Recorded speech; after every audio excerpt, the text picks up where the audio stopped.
like, how dare you ask me that? No, you can ask me anything you want to. Okay, great, because we're live. Anyways, thank you for being here. I'm gonna wait Absolutely. for 10 to 20 people to get in here first. In fact, let me share it. This is on your. Did you put it on your Twitter? Yeah, you should be able to retweet my most recent tweet. Here we go. And it's pinned. There we go. All right, I will retweet that. We are live now. All right, cool. Hi, how are you doing? I'm good. I hope the audience is good. Basically, what I wanted to talk to you about, like a myriad of different things, but like the kind of main point I wanted to understand from you is how you see yourself advancing liberty, how you see the LP advancing liberty, the trajectory, where it's going, where you see that we need to do better. And by we, I'm not an LP member. So by we, I just mean like everybody who's kind of on that side of the aisle, or I guess not the aisle, but on that side of things, what do we need to improve upon? What should we keep doing if we're doing anything right? Just any and all advice you have for us low lives who just look up to you, the shit poster on Twitter. So I just wanted to start off with what got you into it, because I don't know a lot about your backstory actually. My advice to the low lives. No, okay, let's start. So here's my background kind of in a nutshell. The reason why I seemingly came out of nowhere is because I've only really been involved on the political activism side of things for a few years now. And up until 2019, it was pretty much just podcasting that I was doing. So prior to that, I was in the business world. I started a web design company back when I was 16. So that would have been like 98, 99 that I started that. And I grew that into a pretty successful business. That was pretty much what I was going to be doing. I had my political opinions. I used to be a neocon. Ron Paul and Matt Kibbe and Walter E. Williams and all these, libertarians that were trying to talk conservatives out of, being a bunch of neocon, imperialists.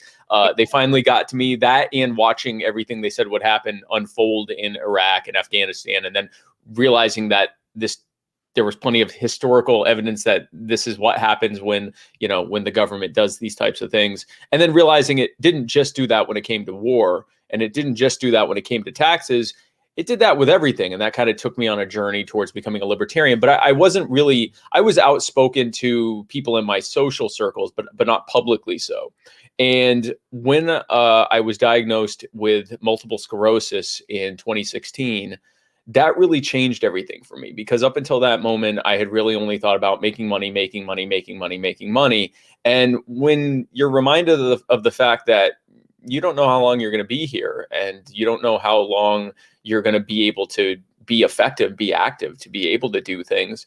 And we do know that eventually all of us won't be here, and that all that matters is the impact that we've left behind. If the world is a better place because we were here, or if it's a worse place because we were here, or if it doesn't even matter that we were here.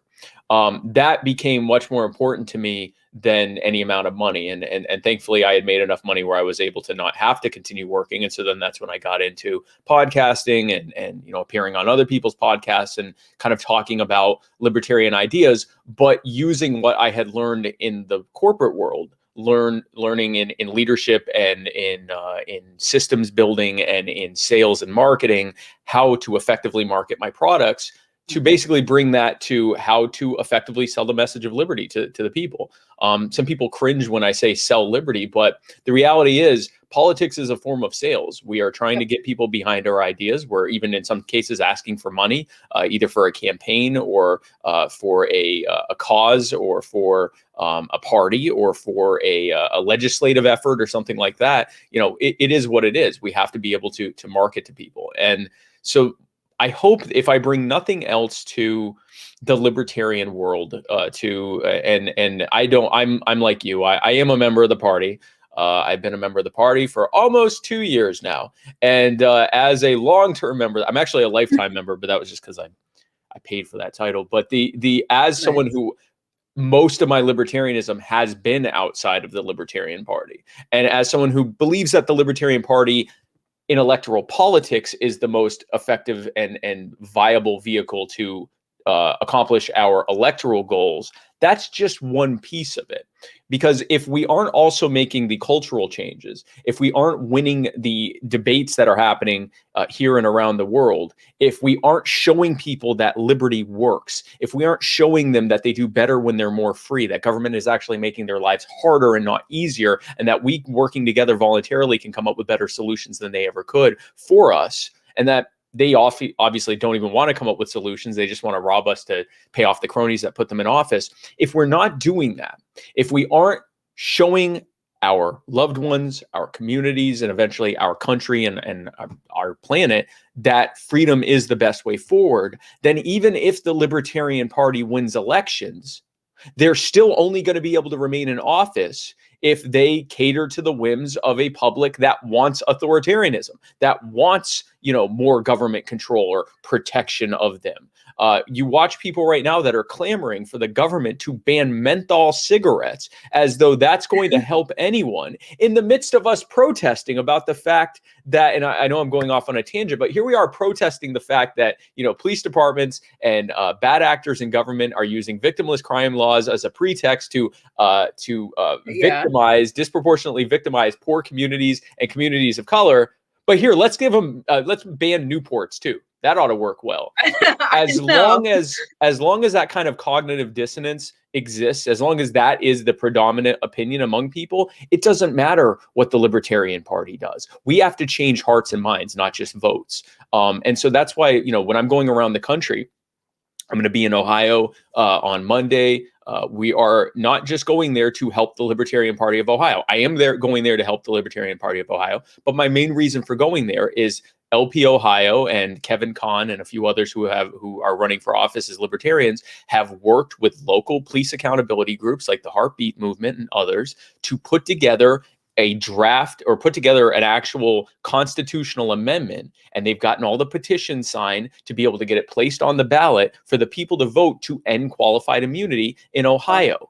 That is changing people's hearts and minds and changing things for the better by putting our solutions out there. Not waiting until we get elected, not waiting until everyone agrees that taxation is theft and we have to end the Fed, but meeting people where they are, building coalitions on things we already agree on, and then taking them on the journey for how liberty works with everything else as well. So if I do nothing else in this mortal coil that I have, and the time that I have to be able to talk to people, I encourage people, and we can obviously talk more about that, but the path forward for the Libertarian Party, for the Libertarian movement, for people who just want less tyranny than we have now and more freedom, whether you're a conservative, whether you're even some progressives that want more accountability in government, whether you are not even sure what you are politically, you just think that the people in charge have too much power and are making things too difficult for the rest of us, whether you are a constitutionalist, a minarchist, an anarchist, whatever you are, at the end of the day, we do better when we are able to work together. And the path forward is for us to build those connections with one another, to empathize and meet with people who recognize that something is wrong, who may not know why it's wrong or what the solution is. In fact, they don't know what the solution is. To go where they are, to meet them where they are, to empathize with them, to demonstrate that we understand what they're going through, to build coalitions with them, to build a rapport with them, and then you can take them on the journey of how we got here and how libertarian solutions can fix that. Wow, that was a lot. That was all good stuff. And that's a very, very noble cause. And that resonates with me a lot. The part where you want to meet people where they are, because I feel like far too often, my own personal experience, I can't speak for everyone else, but I agree with a lot of libertarians on like 80, maybe 90% of the issues, but people will still like come at me and be like, you're a fake libertarian, like we don't want you here. I'm like, first of all, I'm not a registered LP. I'm independent. I'm just in your online space. I get so mad at me because I have like some conservative views. I'm like, the big shit, the big stuff that I'm talking about, like ending the endless wars, ending the Fed, like I'm on your side. I'm on your side 100%. So I think more people need to have your mentality on meeting people where they're at and deciding to build coalitions instead of just trying to get everyone to agree on their specific ideology. And also I had a question, because you talked about how we really have to be, changing people's minds and hearts before we have to be worrying about winning LP elections. Do you think that we are changing hearts and minds? Because I really thought we were. I thought that COVID was going to be like the catalyst for even conservatives and all these like Thin Blue Line bootlickers to be all like, oh my God, like the police, they're not on our side. Like they will arrest us for going to church. They'll arrest us for not wearing a mask. And I thought we were in the clear for like a good 2 months. And then fast forward to like the new wave of like police shootings, and they're all like back to blue again. And I'm feeling very, very negative. I have a very, very cynical outlook at this point because they tricked me. What do you think? Are people living up to it? Well, they actually tricked themselves, and they tricked you as well, or they disappointed you, but they actually tricked themselves. This is a very common cognitive dissonance. And before I dive into this, I do want to tell you, I do think you should be optimistic. I'm certainly optimistic, and I can get into why in a moment. But I do want to talk about this switcheroo that happens. We see it with progressives. We see it with conservatives. We see it with Republican voters, people that are still caught up in the lesser evil, good cop, bad cop routine between the Republicans and Democrats, right? Yeah. Here's why. We see, so I'll start with your example. So you've got people that are going, you know, these mandates and these lockdowns are tyranny. They're not helping anything. No one should be able to tell me where I can go. It's ridiculous that, you know, police are being tyrants and arresting people for trying to go to church or trying to, you know, open their small business while Costco is open and there's thousands of people in there at the same time, all crowded in there. Like that doesn't cause a spread of COVID. And, you know, all these things are happening and I'm being robbed in these, you know, multi-billionaire cronies. And it's, you know, the police that are sitting here and enforcing it. And you're sitting there thinking, keep going. Yeah, but then when it flips around and now it's a police shooting, and now it's their mortal enemies on the left, the Democrats, saying we need to hold police accountable. They go, no, they're the thin blue line that protects us from barbarism. They're the people that are out there risking their lives every single day to protect. Here's why that happened. Number one, that's what they're constantly being told. And number two, it's what their preferred media and social circles told them to think. And number three, it's the opposite of what the other side told them to think. This is intentional. Republicans and Democrats, and when I say Republicans and Democrats, I don't mean everyday voters. If you're a registered Republican, I'm not talking about you. I'm talking about the people that are in control of the Republican and Democrat Party, the people that are in positions of high office that are Republicans and Democrats. They have created this good cop, bad cop routine. So here's how this plays out. And we see it with progressives. They were marching in the streets for police accountability right before they go and vote for the architect of every policy that they hate and his VP, who was one of its most brutal enforcers. You know, they're out there saying Black Lives Matter and then cheering on Kamala Harris, who put 2 black men on death row for crimes she knew they didn't commit and illegally tried to withhold the evidence that ultimately ended up exonerating them. This is who they voted for. So the right or the Republican Party voters do not have a monopoly on cognitive dissonance by any stretch of the imagination. But here's what happens. If I'm a Republican and I'm working with Democrats, and when it's time for us to pass the newest bailout bill to rob you of trillions of dollars and stick you with the bill with interest for 40 years with interest, and I go and hand most of that off to a bunch of big business cronies who put me and my Democrat friends in office and my Republican friends in office as well, and we hand you a few bucks to make you think you got something, and then we stick you with a bill for 10 times as much. And really, it's not even, we're sticking you and future generations with that bill. Right. When it's time for us to, renew, to continue funding the wars, to continue funding warrantless surveillance, to continue expanding the omnipotent state in every aspect of everyone's lives and to screw everyone over as a result of it and to line our pockets and those of the cronies that put us in office, I'm working with them hand in hand. Now, if I need to keep the rest of y'all voting for us to make sure that you don't replace us with people who wouldn't do that to you, I have to create a reason why you're voting for me. So do they. So do the Democrats. So what they do is they do this endless oppositional posturing.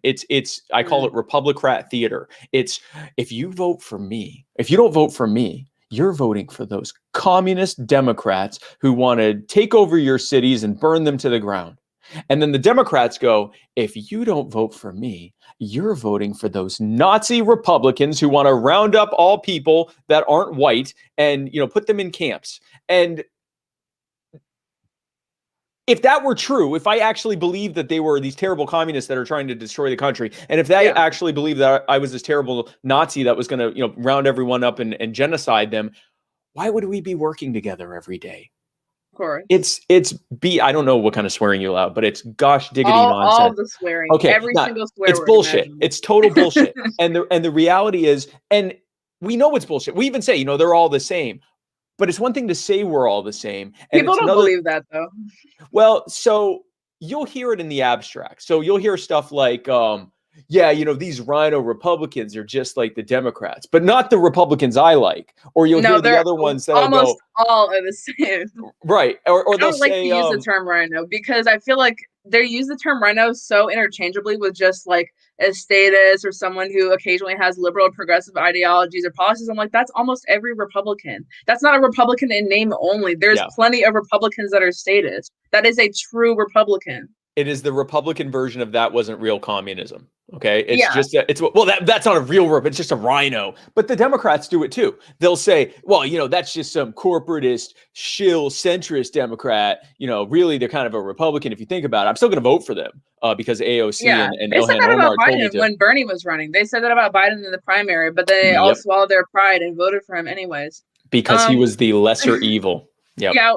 Anyways, we have some questions here. This is spicy. Thank you for the super chat. But spicy question. Joe was ignorant of Black Lives Matter as a Marxist ideology and ignorant of ideological subversion used by Marxists. Are you? First of all, I would like to say my opinion. I don't think that Joe was ignorant of Black Lives Matter. I think that one tweet that pissed everybody off, that whatever she said, it's not enough to be not racist, you have to be anti-racist or whatever.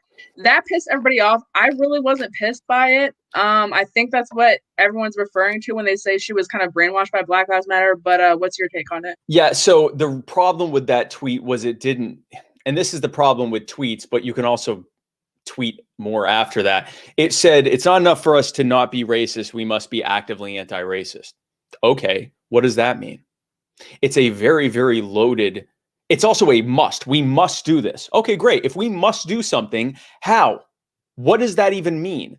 Is there specifically, and so, you know, I'm Joe's running mate. I spin it as best I can, right? You know, well, if you think about it, libertarianism is active anti-racism because when you take the power away from racists, then now they're just schmucks with bad That's opinions. how I read it. That's how I saw it because I didn't think she was saying it in like a Marxist, leftist, communist way. She wasn't saying it in a Marxist, communist way, but she also didn't say, and it wasn't her, it was her Twitter team put that out and didn't expand upon what that meant. And I'm not even going to go after the Twitter team because it was actually a snip that was taken from whoever wrote Joe's speech that she gave at the convention. But again, the problem with it was she didn't say what that meant. And so I had people that were asking me, well, does that mean if my uncle tells a racist joke, I have to fight him? And I'm like, no, were you going to? No one ever said that though. But here's the problem. By not explaining what that meant, then who knows what it means. Now, Black Lives Matter, right? Like what? So there are Black Lives Matter people who have straight up said, we are a Marxist organization, or our chapter is a Marxist chapter. And, you know, we're pushing hard Marxist leftism.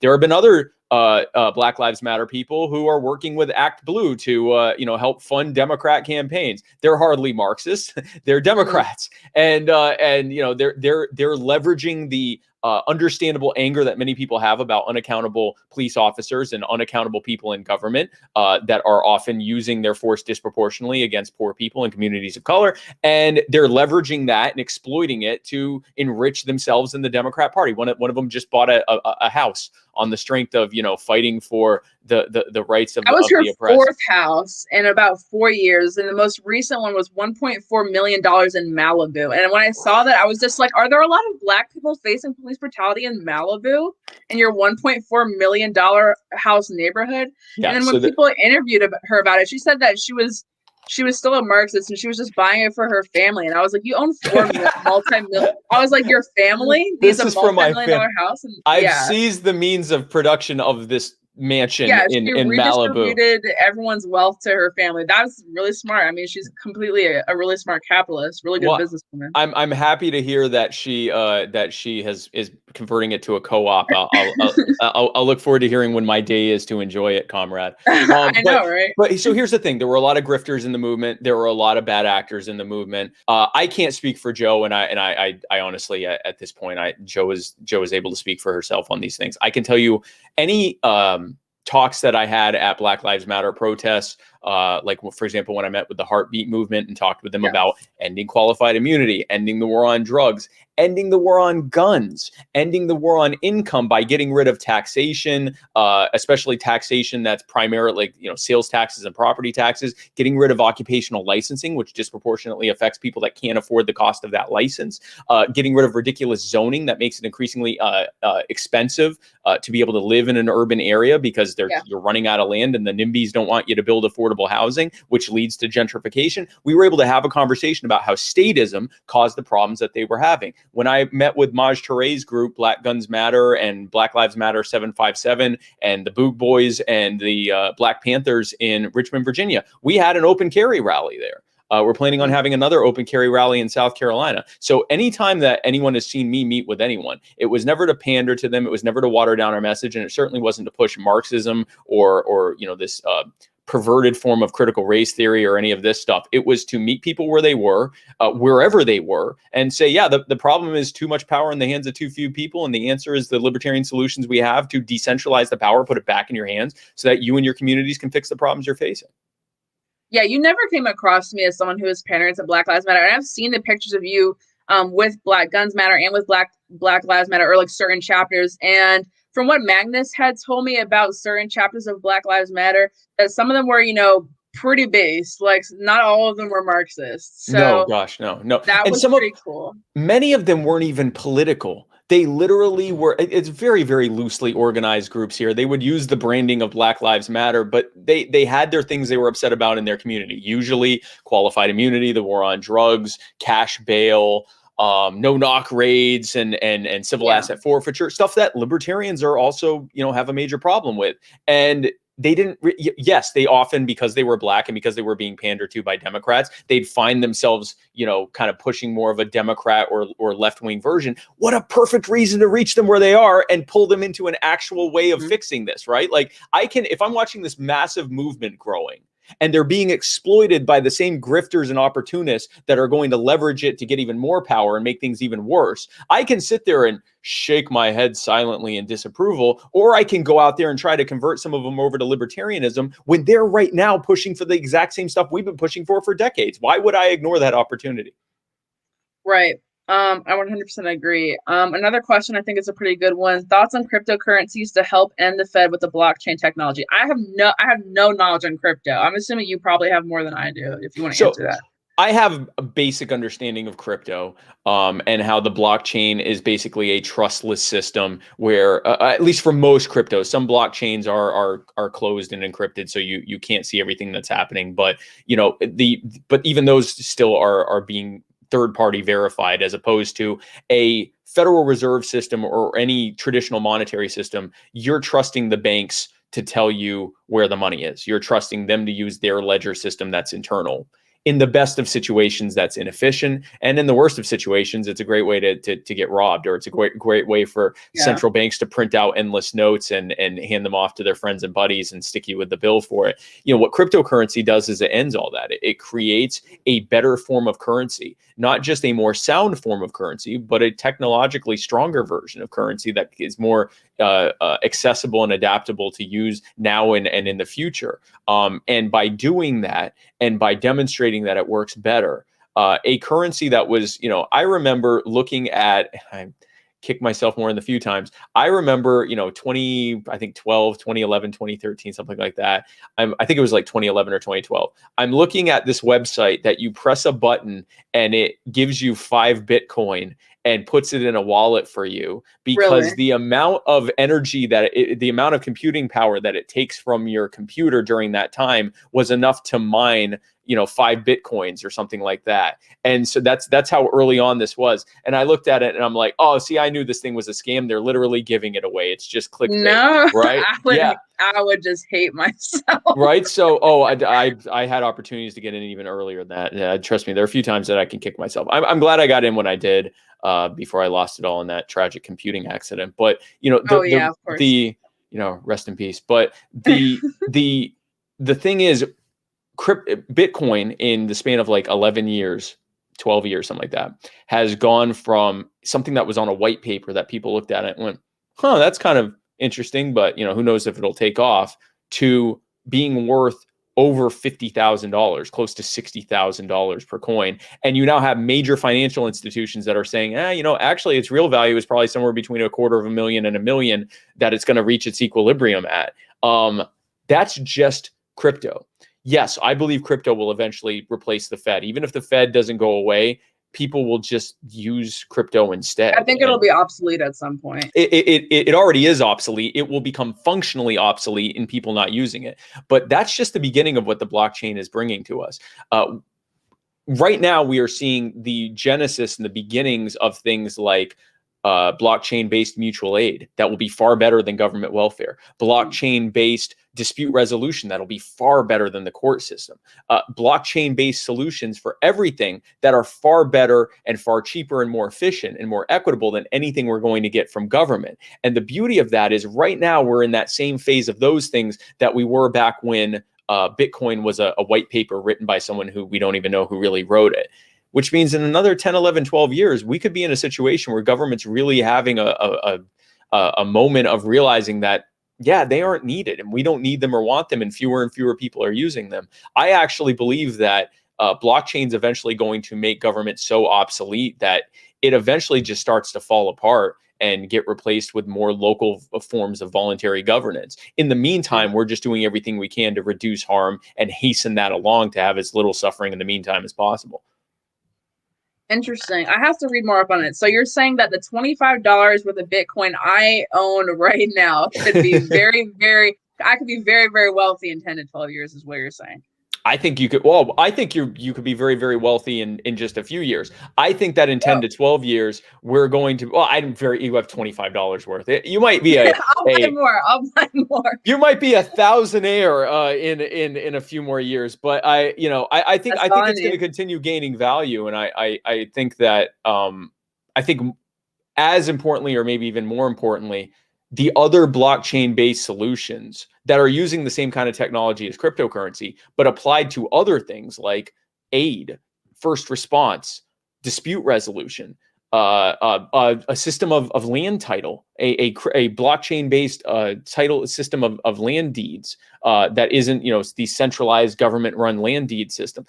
All of these things can be done by the blockchain for fractions of a penny on the dollar what it costs for government to do it, and with far less potential for abuse or misuse or waste or bloat or graft or bribery or anything else, because it's on this trustless system that anyone can look at. I think we're just getting started with this. And for those who are probably saying, until the government shuts it down, the government has already said in multiple assessments that they've written out by multiple agencies that you cannot end the blockchain because you'd have to shut down the internet, which means you'd have to shut down the power grid, which is not going to happen. And they've admitted more than a few times, ours and other governments have admitted that if they were able to stop the blockchain, they would have already done so. They were not able to do so. They're not now. It's not going away. It's only getting bigger. Thank you for that very, very interesting answer. I'm going to read a couple more super chats. Alex says, hey, I voted for you. I'm assuming that's directed at you, not me. Maybe he voted for you, or she voted for it. Maybe Alex voted for you. Yeah, I don't know what they would vote for me for, though. No one would vote for me. I think I am going to run for office at some point, but in the far, far future. I actually I convinced my mom to vote for you. Actually, you. That means you're welcome. She had no idea who you are, and she was like, I cannot vote for that orange man again. And I was like, well, vote for Spike. Vote for Spike and Mama Joe. And she's like, what? Yeah, but she did it. She did it. Another super chat. Thank you so much. Sorry if you heard this already, Spike, but are you going to make another run for office in any type of capacity, possibly as a representative or senator? Possibly. I think it's my skill set, at least for now, I think is best utilized, at least for the next 2 years, to lay the groundwork and show the tools and training and help build the infrastructure to get like 1,000 libertarians elected across the country. And again, more importantly, to get libertarians out into their communities, making coalitions, building the groundswell that we will need to be able to accomplish all our goals in now and in the future, to pass the legislation we want to pass, to reform things and change things, to get government out of people's lives, to get libertarians elected so we can start doing the real tough work and work our way up from local races all the way up to the White House and everything in between. If that lends itself to my being it being a no-brainer that I run for some whatever in the future, then I certainly am not against it. But at least for now, my main focus is I just see a lot of potential that is being misdirected. And so I'm trying to help redirect it into a path of here's what works. It's great that we have these aspirational goals. It's great that we have the passion and the mental fortitude to push forward with it, but we need to create an actionable plan and blueprint to be able to do those things. So that's where my main focus is. I'm back into the corporate mold of doing systems building and sales and marketing training and stuff like that. I feel like I'm back in business. That's all really good. And I agree with you. I think a lot of people put way too much emphasis on winning super big elections and not enough emphasis on like actually passing legislation. And a lot of people would turn their nose up at working with organizations such as YAL or working with Republicans in general. I'm like, well, they're passing constitutional carry, dude. Yeah. So I don't know what to say because y'all win very, very few elections. So I think we should kind of reach out across the aisle where we can, where we should. Here's the thing. We're building coalitions with people. We're showing that we're the most consistent in this. If we can accomplish anything with the people that are in office, let's do it. It also sets the pretext. If we in good faith push this stuff forward and Republicans and Democrats simply refuse to do it, then that gives us yet another reason to tell people, hey, you got to vote for us. We're the only ones that are going to get this done. But if we constantly sit here on the sidelines, and I'm not saying we always do this, but many do. If we constantly sit here on the sidelines and go, well, they're just a bunch of corrupt statists, and so I'm not even going to tell them what I think that they should do because they're wrong. It just sounds like we're sore losers. Like, that's not what we're saying, but that's what it looks like. It looks like, well, if you can't win an election and you're not going to tell anyone what they should do and you're not going to present any actual plans, it sounds like you just want to complain about it. And I don't want to be a bunch of complainers. I want us to be people that are making and affecting positive change. Sometimes I get too cynical. Then I catch myself becoming a complainer. I'm like, Olivia, like, get your shit together. You need to actually make changes. But I feel like I don't feel like I can't. I just feel like it's hard. I feel like I don't feel like I want to half the time, but I'm getting there. A lot of people have much more motivation. Everyone has their moments. Like, you can't, there are going to be times you feel hopeless. And this isn't even just about politics. Like, in general, there are days that I wake up and I'm like, yeah, I think I'm going to sleep a lot more today. Like, I mean, everyone has days that they wake up and or moments that cause them to feel hopeless or feel jaded or feel cynical or whatever. And that's okay. I mean, everyone is not going to be positive 100% of the time, but I think we're on the right path. I think that things continue to look like they're getting worse until they get better. And the fact that I'm seeing libertarians more so than ever before making coalitions and building coalitions with people across the political spectrum to get things done in their communities where they're going to set the groundwork for bigger things, I think we have nowhere to go but up on this. That makes me feel better. I hope that rouses the audience a little bit. I hope that makes you guys feel better too, because I'm always on Twitter just complaining. I really need to shut the fuck up. And sometimes people are like, Olivia, shut up. And I'm like, you know what? You're right. I do need to shut up. People are like, Olivia, no, stop tweeting. And you're like, yeah, no, you're right. I'm like, literally, yeah, you're right. I'll just put my phone down. Sometimes I'll literally be like, I'm gonna block you because you're mean, but you're right. I'm gonna actually stop tweeting. But I'm still blocking you on principle. How dare you talk to me? Yeah. Period. Somebody asked, why are people super excited about Ron DeSantis? Yeah, he handled the COVID situation well, whereas overall policy is good. First of all, fuck Ron DeSantis. I hate Ron DeSantis. I'm writing an article about how much I hate Ron DeSantis because I don't know what type of neoconservative stranglehold he has on you people, but the fact he's very anti-First Amendment. He's released like 2 or 3 anti-First Amendment bills, and I've been called a lot of names for this. I've been called an anti-Semite. Whatever. I'm not anti-Semitic. I'm speaking to a Jewish guy right now. I hope you don't think I'm anti-Semitic, but Ron DeSantis passed this bill in Florida to basically criminalize speech that was critical of Israel. Oh, And yeah. I was like, how is being an anti-Zionist anti-Semitic? And for the record, I'm not anti-Zionist. I don't care either way. Even if it's anti-Semitic, you have the right to that opinion. Right. Like I'm Jewish. I've been Jewish my whole life. I will always be Jewish. Okay. And I am sensitive to, the potential rise of anti-Semitism. With that said, if someone wants to get up and say, I think the Holocaust was a hoax, and I'm not even saying that's what being anti-Israel is. Yeah. I have probably as much criticisms of the Israeli government as many other people do. So it's certainly, I'm not saying, but I'm going to the extreme. Even if you are a freaking Holocaust denying, even if you get up and go, I think the Holocaust didn't happen, but I wish it had because I just hate Jews so much. That sucks. That's a garbage opinion. Yeah, I'm going to make fun of you. I'm going to make fun of you endlessly. And so are a bunch of other people. But there's no reason for the government to punish you for having a garbage opinion, especially when we know that when they punish people for having bad opinions, that it instantly makes them look like martyrs. And it instantly makes people go, well, maybe they're telling the truth if you're being cracked down on for saying. You're just giving them a level of legitimacy. Yeah. But even if you weren't, it's just wrong. Let them have their shit opinions. Like, so no, if people want to participate in BDS, if people want to question the Israeli government, if people want to question the Holocaust, if people want to say that all Jews are terrible or whatever, that's their right to say it. And it's our right to say how stupid they are. And again, saying how stupid anti-Semites are.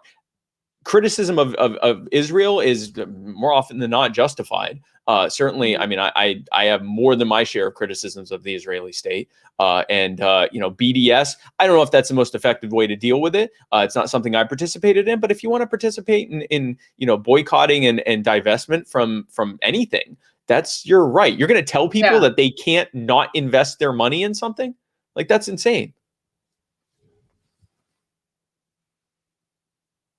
I'm really, really confused with like the neoconservative infatuation with Israel. And maybe I'm not confused. I'm just like confused how people think it's legitimate, because it's not a bunch of Jewish people. It's a bunch of evangelicals thinking that all the Jews going back to Israel is going to cause a second coming of Christ. Yes, they don't care about Jewish people. Actually, they just think their religion is going to, like, Jesus is coming back if Jews go back to Israel. And so when Ron DeSantis and Dan Crenshaw and Kristi Noem, they love to talk about all, like, they want to defend us sending billions of dollars to Israel, outlawing hate speech against Israel, but no other protected class.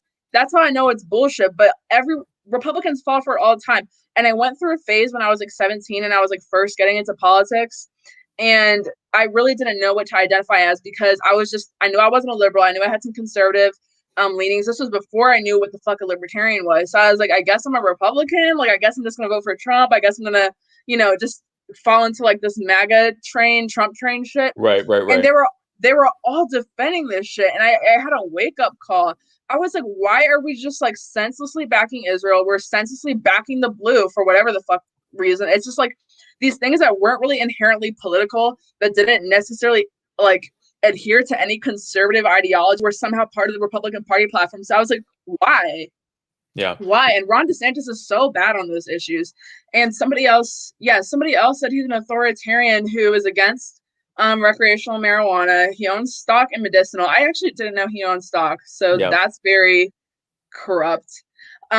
Which is why he's against recreational, because if you make it recreational, then all of your, everything that you've got built into the specific cottage industry that you've built around medicinal, now that goes out the window, because anyone can get it for whatever reason they want. You can get it the same way you can get, cough syrup or headache medication or whatever.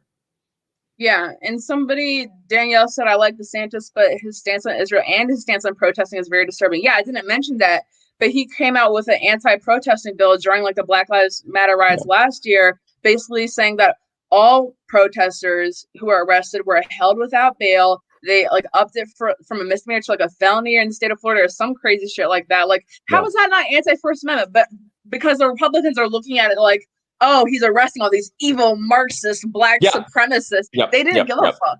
They did not give a single fuck. And that's that left, right, rope-a-dope. That's that good cop, bad cop. If I can convince you, and by the way, the left does this with gun control, right? Like, we know that the original reason for gun control in this country was to stop immigrants, Scots-Irish laborers, and freed slaves able to defend themselves against the Keystone Cops and the Klan, right? We know that that's what it was about. And we know that all of these laws, all these gun laws are disproportionately used against poor people, against people of color.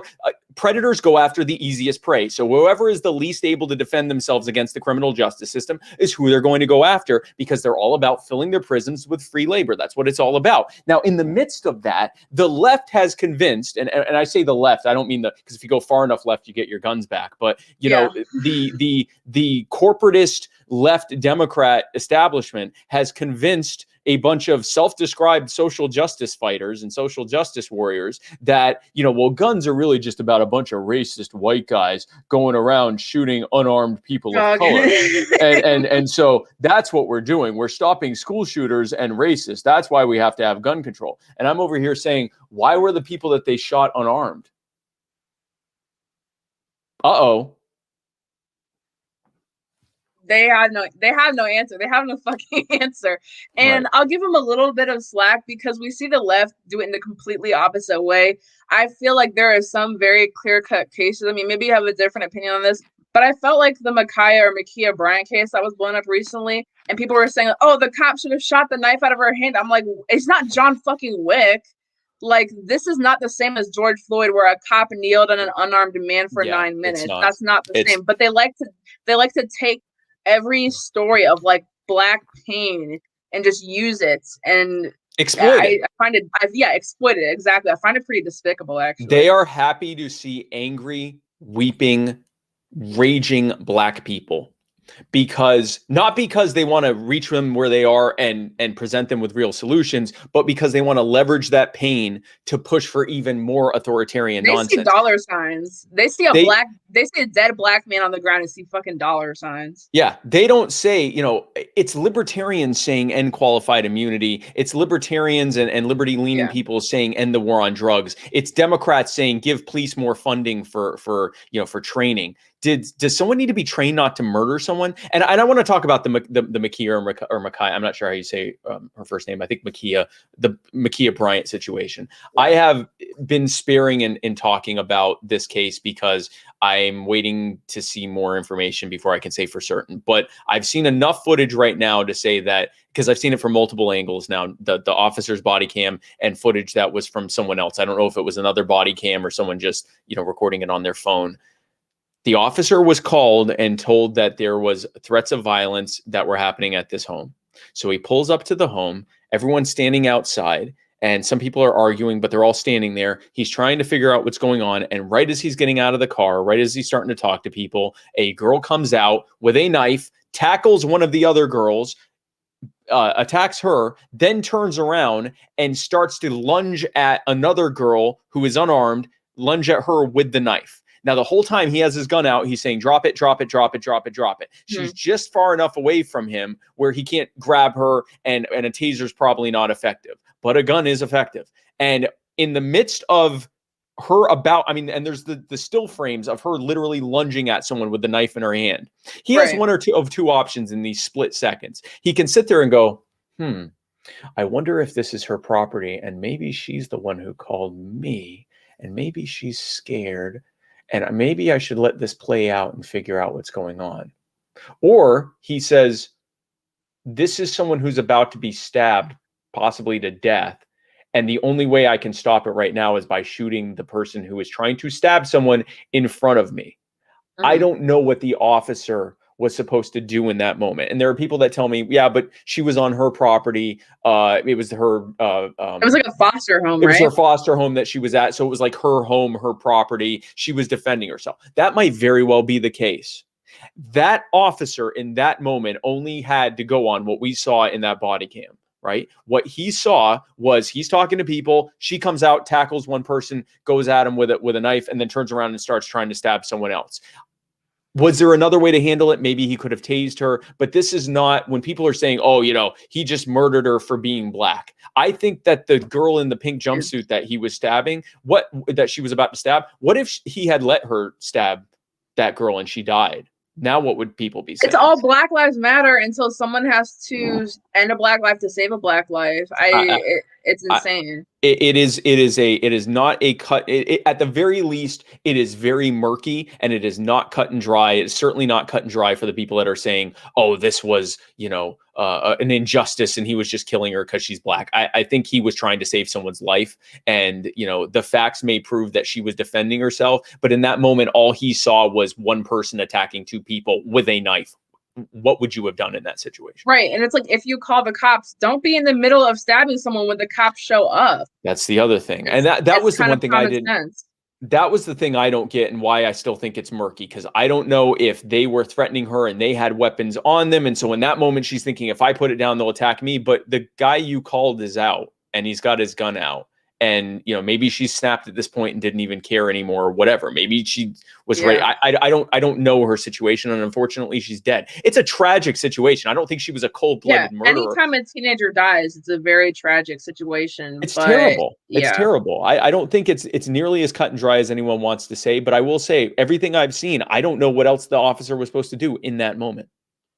Exactly. Yeah, I like you said, they exploit the issues, and I really hate how they kind of push this narrative onto every single instance, like it's such a black and white, or like, I'm not trying to make a pun, but like it's like such like a clear cut issue. Yeah. And I really, really dislike that. And I think it pushes a lot of conservatives away from the issue who may otherwise care. I know it sounds like stupid, but they would otherwise care about police brutality more if they weren't seeing it like forced on them through a racial lens all the time. And a lot of conservatives would be like, what about Daniel Shaver? What about Duncan Lemp? Like, all lives matter, but they don't protest for Duncan Lemp or Daniel Shaver either. They don't protest for them, and it's also intentional. I was just on another podcast and talking about this. The reality is that the reason that both sides are trying to bring this conversation through the lens of anything other than the actual problem. They're not talking about police accountability. What they're talking about, you've got one side making it about race, and you've got another side making it about the thin blue line that protects us from barbarism. And neither side, we saw Kamala Harris and Mike Pence in their one debate when the fly landed on his head. They asked about Breonna Taylor. Now, we know Breonna Taylor was killed in a no-knock raid because of the war on drugs. Open and shut case, end no-knock raids, and end the war on drugs. Kamala Harris starts talking about racial injustice and how we need to address systemic racism in this country, and then briefly talks about decriminalizing marijuana, which had nothing to do with Breonna Taylor. Which she will never do anyways. Which she would never do anyway, exactly. She's too busy locking single mothers up for smoking weed. And so Mike Pence goes, well, I think it's sad whenever any person is killed, but I don't think we need to scapegoat our proud people in blue who are fighting to keep our country safe. Neither one of them talked about the damn problem. No. If I had been on that stage, which is why I wasn't on that stage, in 15 seconds, I could have said Breonna Taylor was killed because of a no-knock raid, and the no-knock raids exist because of the war on drugs. You end the war on drugs, you end no-knock raids, and people aren't being killed in their homes anymore. I think the first time that a Libertarian on the main debate stage, a Libertarian will win, or at least have a sizable chunk of the vote. They'll do way better, yeah. I think they could win in a landslide, depending on who it is. I think if it was you would have won this election. And I'm not even trying. I'm not even trying to toot your horn. That's quite a leap, but thank you. No. I'm not even trying to toot your horn or anything. But the two candidates were just so. I'm not trying to insult anybody. I'm not trying to say, oh, like Joe Biden has dementia, which he clearly does. But the two candidates were just so far gone and had easily debunked statements. And I don't even hate Trump. I don't even dislike the guy. But he just appeals to this neoconservative base. He appeals to the evangelicals who want to send $1 billion to Israel every year, want to outlaw anti-Semitic hate speech, but no other hate speech, which just goes to show how they're biased. But we already talked about that. And you know what? The one thing that made me the most mad was that everyone was like believing in this guy. Everyone was believing that he was going to pardon Assange and Snowden and Ross Ulbricht, and he never did. And I feel like I even got swept up in that a little bit. I was like, well, he's going to, right? Like he has to. And then he never did. I don't know. I got really disappointed. I hoped he would. People asked me, do you think he was going to do it? And this was right after the election. And I didn't want to go, no, I don't think he'd do it. But what I would say is, I hope he does. And then after it happened, I'm like, I didn't think he was going to, but I didn't want to say I don't think he's going to. I just kept saying, I hope he does. I hope he does. I wish that he had. I've actually supposedly, and I've heard this through multiple hearsay, so this is not a a definitive source or anything, but I've heard from sources who've heard from sources who've heard from sources type of thing, that he was actually close to doing some of those pardons, and that the NSA I kind of heard that people Department of Justice actually stepped in and didn't threaten him, but pretty much said, like, well, these people are really bad and really criminals. Well, that's actually not your job. The president can pardon whoever he wants. Bill Clinton pardoned, Puerto Rican separatist terror group members. There's been all sorts of people that have been pardoned who've done all sorts of terrible stuff. Certainly far worse than anything it's certainly worse than anything that Julian Assange and Ross Ulbricht and Edward Snowden and Reality Winner and people like that have done. Oh, I forgot about her. That's another one that, that really sucked. He did pardon a lot of good people, and then he also pardoned like war criminals from Blackwater. So it was like, it was kind of a mixed bag. Yeah, he pardoned some like single fathers who had like just got caught up and just smoked weed or had sold some, and they were in there for like an absurd amount of time. Like, that was great. The fact that he pardoned people that like committed war crimes, that was not so great. I saw that there were people that were upset that he pardoned Lil Wayne, and I'm like, listen, the right to keep and bear arms shall not be infringed. He was arrested for the fact that he had a gun on his own airplane. Mm-hmm. It's his airplane. He didn't take it out and start shooting people with it. They had to actually search his plane to find his gun. Like, and it was because he was on parole, or he was on probation, or what. Who cares? The right of the people to keep and bear arms shall not be infringed. Not unless it's on an airplane, or unless you're on parole or on probation. It shall not be infringed. That was a clear Second Amendment case. I was very happy that he, yes, I would have loved Ross Ulbricht and Edward Snowden and really all of the federal victims of victimless crime laws, but I was not the least bit upset that Lil Wayne was pardoned at all. Yeah, a lot of Trumpers are mad at that one. So I wonder why. Wonder why. I'm not the world may never know. I'm not the type of person to accuse people of being racist and everything, but I'm just saying there's a certain demographic of rappers that Trump supporters always go after as people who've like completely like ruined the culture. It's like always like a bunch of like 70-year-old white people in my comments like, like so and so ruined Black culture. I'm like, what the fuck do you know? Like, seriously, please tell me, what do you know? Please enlighten me. Black culture was perfectly fine until the weekend until Cardi B came along. Cardi B and Megan Thee Stallion came along and just ruined everything. Clearly. That's my other favorite point that Republicans make, that racism doesn't exist because there's no direct system. There's no specific law that says Black people can't do this and that. That's why racism doesn't exist. But in the same breath, they will say that gun control is racist, Planned Parenthood is racist, welfare is racist, Democrats are racist, the Democrats started the KKK, the Democrats started slavery, the Democrat blah blah blah blah blah. Yes. They'll say everything but racism. But that's not systemic. So I was on a conservative talk radio and this was in person. This was during the campaign in Utah.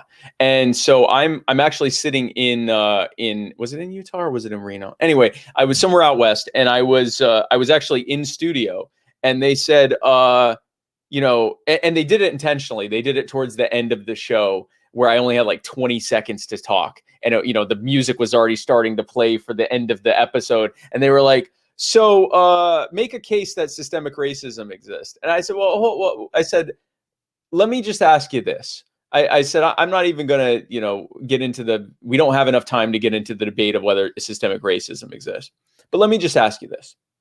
Who are the real racists in Congress, and without the Democrats. The Democrats. And I said, why are they racist? Well, they were the ones who fought for slavery, and the KKK was their militant wing to fight against, Reconstruction after the Civil War. All of this is correct. Everything you're saying is correct. And the KKK was fighting against it. And the blacks, that's what the blacks, they don't know that anyone who says the blacks, I would like you to just shut the fuck up.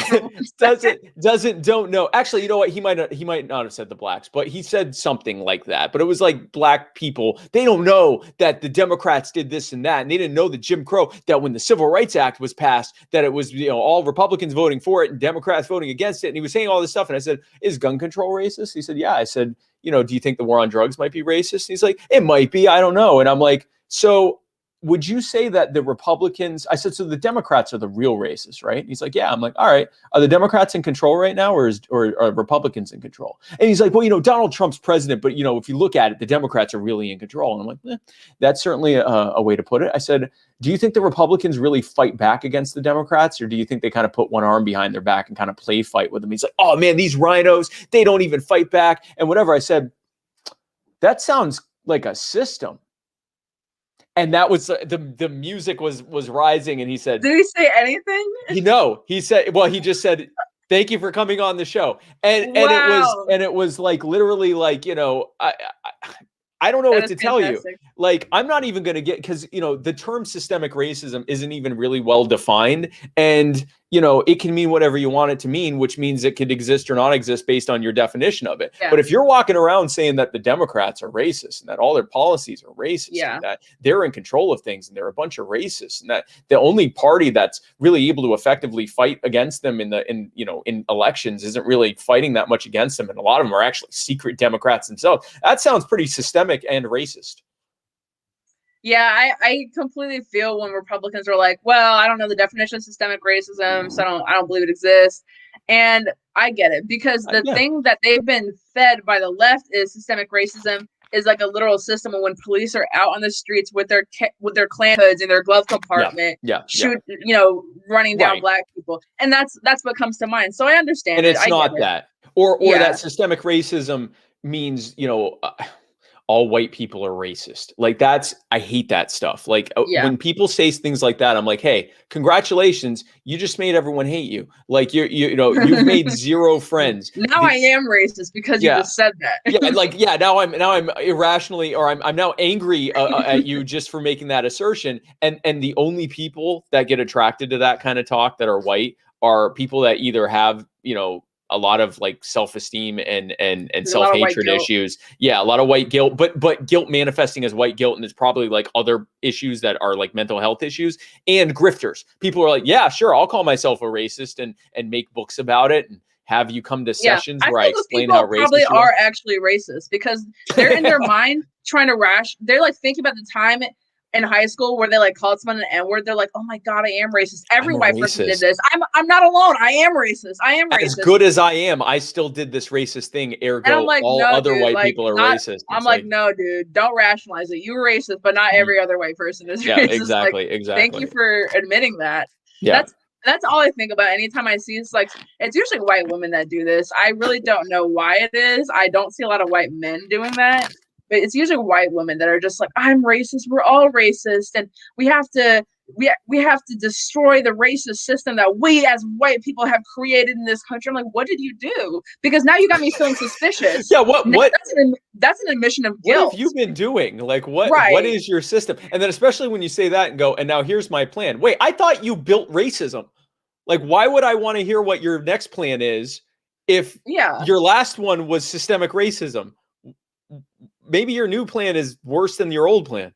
Yeah, like I don't trust them at all. Maybe I think Malcolm X was right when he said beware the white liberals, because they are racist and they just want to like take over the movement. They're like, black people, you don't know what's best for you. We, the self-proclaimed racist white liberals, are going to take it over. We, the real racists, are the only ones. I hear. That's all I hear. It's like this brigade of white women that think they can just change the world. Like, shut up.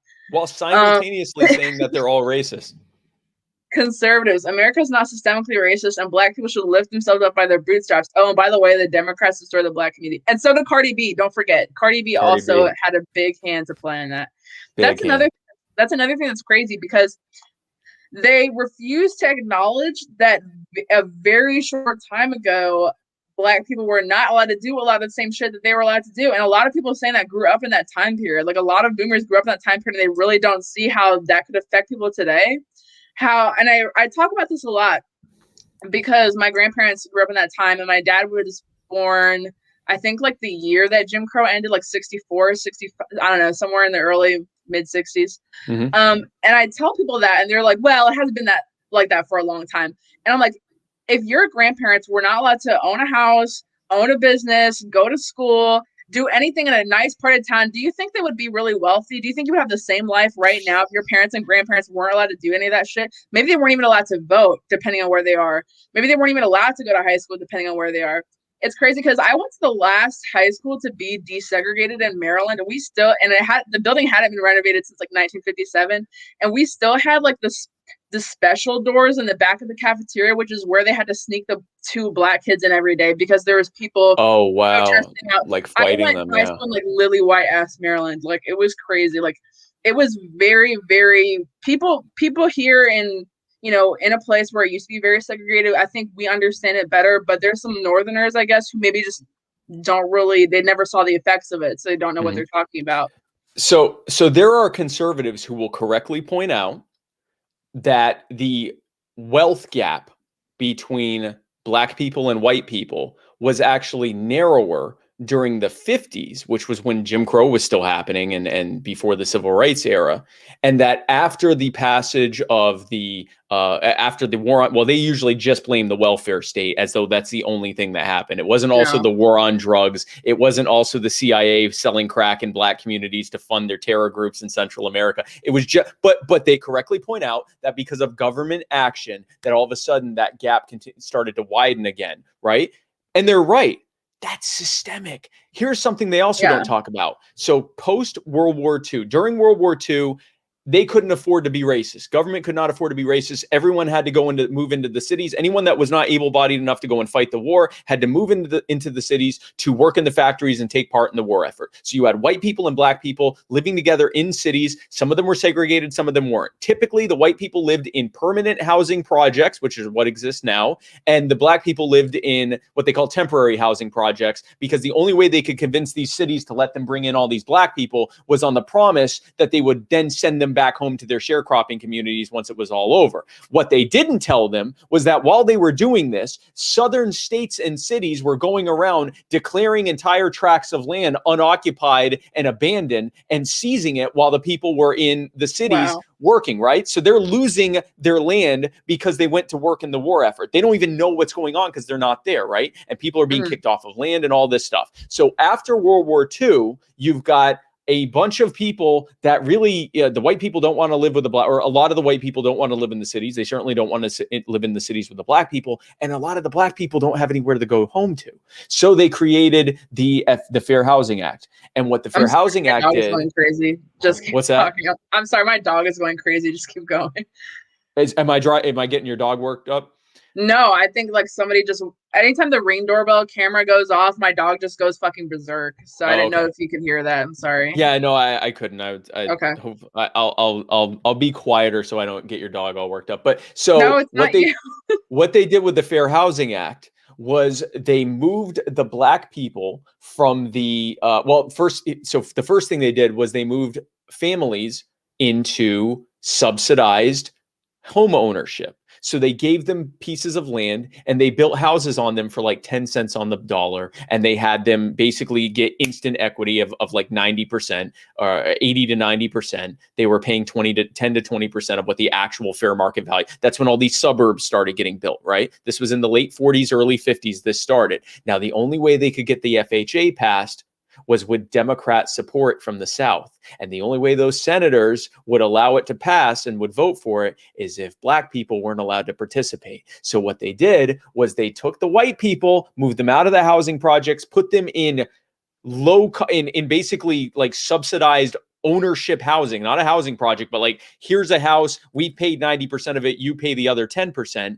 And then and of course, all the factories went over there and all the jobs went there. And then they moved the black people into the permanent housing projects. And then shortly after that came the war on drugs. Shortly after that came the welfare programs, which destroyed families by encouraging poor mothers to have the father not live in the house because they got more money that way. And there were no jobs to speak of. And thanks to things like occupational licensing and unnecessary zoning laws, it was hard for them to try to build anything themselves. So they were kind of segregated into their own community in an outdoor prison and stuck with that. And then we fast forward to now and go, well, that's the problem with the black community is that the fathers don't. No, it's not the system, even though we'll then turn around and say the Democrats are racist. And they did. Yes, the Democrats are racist. Many of the Republicans were racist too. And they passed stuff. Often it wasn't even with malicious intent to black people. It was just apathetic to them. It was just, they're not who we're concerned about. We need to get the votes to be able to have this happen. They're a small minority. They only make up at that point 13, 14% of the population. And if we want to get Dixiecrat support, we just got to screw them over. And it is what it is. For the greater good, we have to be able to do this stuff. There are real consequences to this. If you live in the exact same situation as someone else, okay, and they get a free house or a house that they pay 10 cents on the dollar, and you get a bunch of restrictions that don't allow you to be able to start a business, don't allow you to be able to buy the property that you're living in, you don't get anything subsidized. Oh, and also you're, getting disproportionately enforced against by the police because they tend to target poorer people and people in urban areas because it's easier to do so there. All of that's going to lead to worse outcomes. And if we don't acknowledge that, call it systemic racism, call it big government statism, call it Democrats are the real racists, whatever you got to call it, acknowledge that it exists. And instead of just making it about race, because the problem is not racism. The problem is bad policies and too much power in the hands of too few people who can then use it however the hell they want to. When you take the power out of their hands, it doesn't matter if they're racist. It doesn't matter if they like you. It doesn't matter anything because you've got your power back. You've got your money back and you're able to solve your own problems. And that shit worked because to this day, we're still 13 or 14% of the population. Like that shit worked. The system fucking worked. And people are all confused. And I love that you said like the Republican response to that is just black fathers don't care about their kids. They need to pull up their pants. They need to pull up their pants and get back in the home. Like they're in fucking prison because they got arrested for an AIDS. They're in jail. And that's not to say that there is no problem at all in the black community that's caused by, self-inflicted, but that's the same thing with any community. Any community has self-inflicted problems. Yes. It's so, that's just so insane. And it's my favorite thing is when they say, yes, Democrats are racist. Yes, Democrats, were pro-KKK, pro-segregation, but I hate when they bring it to conservatives or liberals. I'm like, well, those Democrats weren't liberal. They weren't leftist. Then they're because they're like, oh, well, liberals were the real racists. Liberals made the KKK.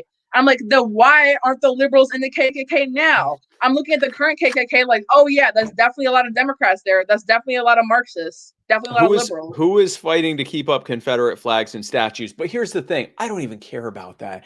If someone wants to say to me, you know what the problem is these racist Democrats and all their racist policies that are destroying the black community. Why are you putting a Democrat flag? I thought that was the Democrat flag. No, exactly. Yeah, that's the Democrat treason flag there, the original participation trophy. But here's the thing. Okay, great. The Democrats are the real racists, and it's Republicans that are trying to fix it. Let's fix it. Let's get rid of these policies. If the Democrats pass this stuff, Joe Biden was the architect of the war on drugs, the architect of the militarized police state. He was in the 1970s. He was saying that integration was bad. He didn't want his kids growing up in a racial jungle. I will not dispute that Democrats are racist, that Democrats in power are racist. Oh, yeah, I will not dispute that at all. So let's work together to undo everything that they built. Yep. Another super chat. Let's get down to the brass tacks instead of the same rhetoric. All right, I'm sorry to offend you. Day one, what is your actual implementation by executive order and legislation follow-up that you plan on doing if elected to you as president?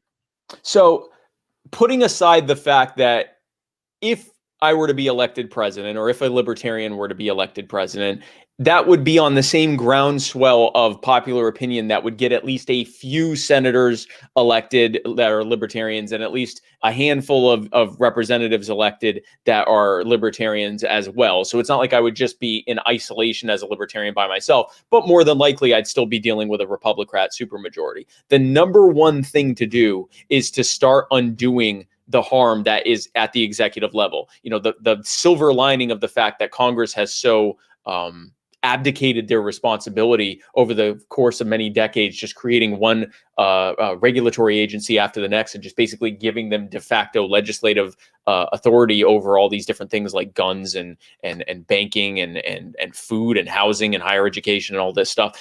Just start undoing that stuff. So like some of the top things: declare an end to the wars.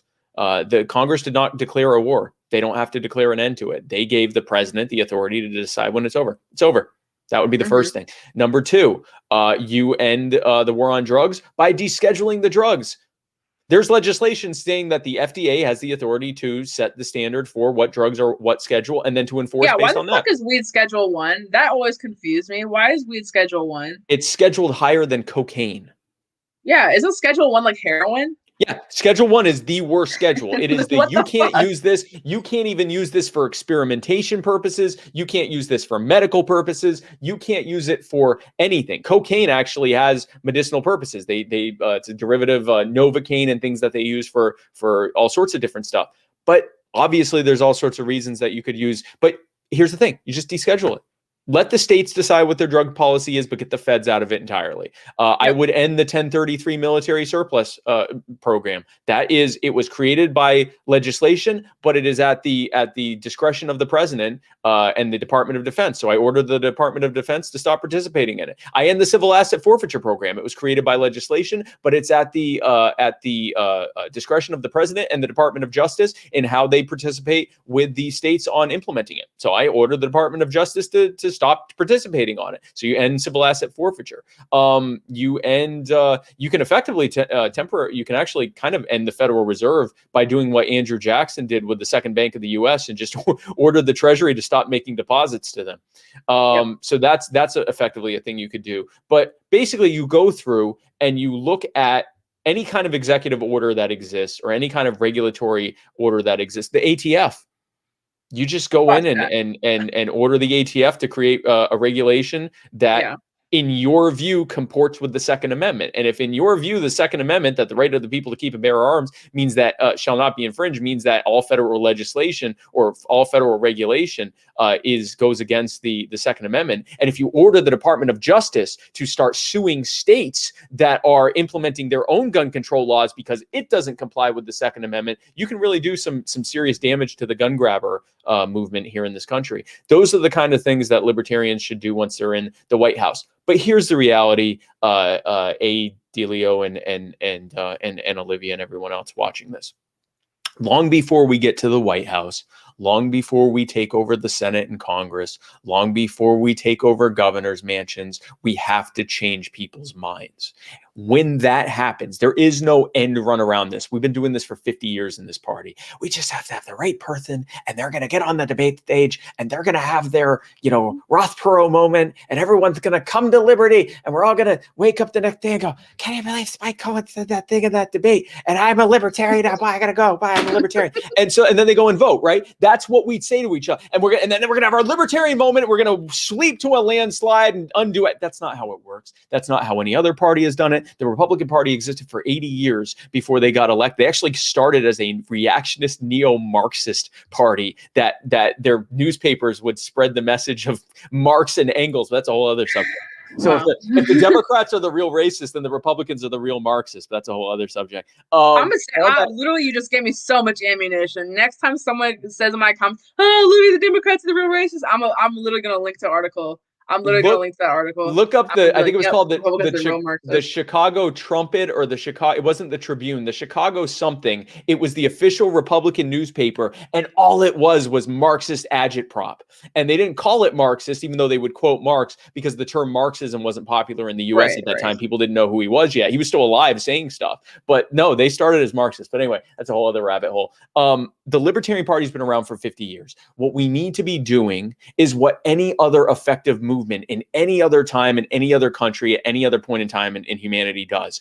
Get involved in your communities, get people behind your ideas, demonstrate in those local communities by winning elections in those communities and winning legislative initiatives in those communities and winning arguments and debates in those communities and building coalitions in those communities to show that our way works. And then from there, we win even bigger races. And from there, we win even bigger races. We have data to show this. We've been saying for years, well, we need to have a good presidential candidate for Libertarian because that helps with trickle down votes to the lower payout. No, it doesn't. Why are the down ballot candidates getting more votes than the president? Because people are more likely to vote for someone for city council who isn't a Republican or Democrat and throw their vote away for city council or county council than they are for president, right? So show them in their communities where you can make immediate acute and substantial changes, how it works. And from there, you build it up to statewide victories. And from there, you build it up to federal victories until you have the White House. So that when we have our first Libertarian president, they're coming in to rapturous applause and a Libertarian majority in both houses, or at least a heavy Libertarian presence in both houses, and Libertarian governors and state house majorities across the country, state legislative majorities across the country, and Libertarian city majorities across the country. And they're doing the next logical movement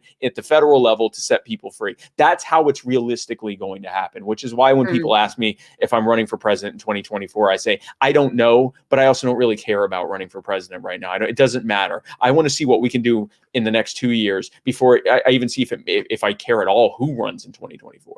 Let's do the work that needs to get done to set people free. I know people support you. People want you to run.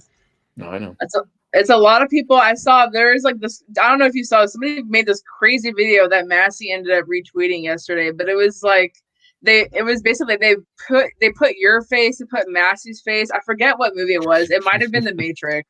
But I forgot what it was, but they like edited this crazy movie trailer, and it was like, oh, they put Dave Smith in there too. I was like, it was like supposed to be like this like presidential like 2024 trailer, and Massey retweeted like, what the fuck is this? He literally said, what? ... question mark.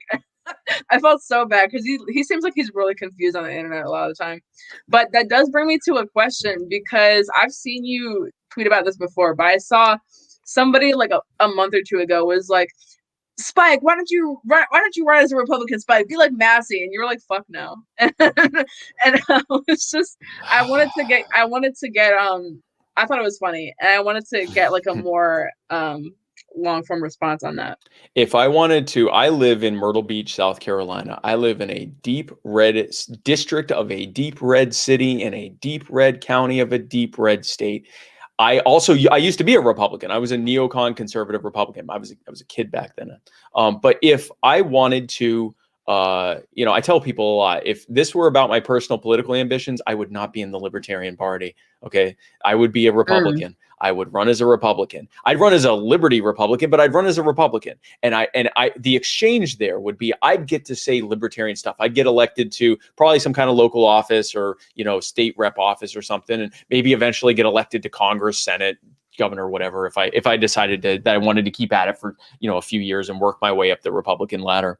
And what would happen is I would get to say Libertarian and liberty leaning stuff. And I'd even get to support things that were part of the Republican agenda that lined up with Libertarians. So, for example, like cutting taxes, even though not nearly as much as Libertarians would like, or cutting some regulations, but also increasing other ones. So some things that, and I would lean on those things to build up my Libertarian street cred. And I'd give these really, bombastic and beautiful, rousing speeches about ending the Fed and ending the wars and everything else. And when it was time for me to vote, if my vote was needed to pass the Republican agenda, I would have to vote for it.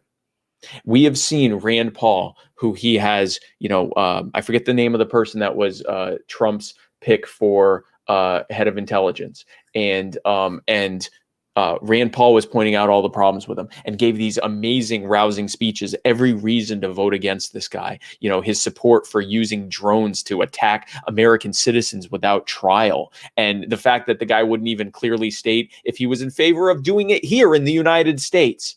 Yeah. And then he voted for him because his vote was needed.